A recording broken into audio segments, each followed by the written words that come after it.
Hello বন্ধুরা, এই যে দেখছো শামীম আক্তার এখন রান্না পাকা শুরু করেছে। দেখো বন্ধুরা, এই যে এখন মানে পেঁয়াজকে কষা হচ্ছে লবণ আর তেল দিয়ে চলছে। এখন কিছুক্ষণ এটা চলবে 5 মিনিট, তারপরে তখন আমরা এই যে দেখো বন্ধুরা চিকেন রেডি করে দিয়েছি। এই যে একদম তাজা তাজা চিকেন, তার সাথে এই যে মশলা দেখছো প্যাকেটের মশলা, আর এই যে এখানে একবারে মিক্সচার মেশিনে ঘর করে একদম ঘুরিয়ে লেগে যে এই যে চাকু মাকু নিয়ে এনে দিয়েছিল, বিশ্বাস হয় না রে, যদি মেরে টেরে দেয়।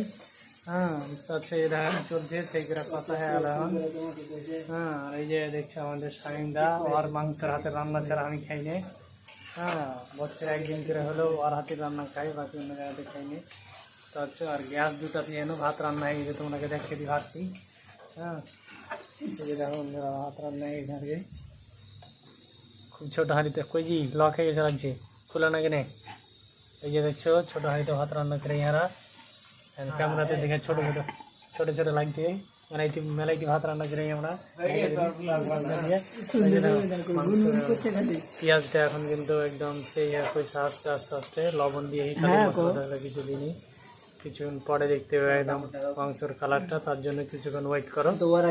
একবারে মাংস রান্না হয়ে যায়, খাইতে বসে তখন আর একটু দিব, তখন দেখে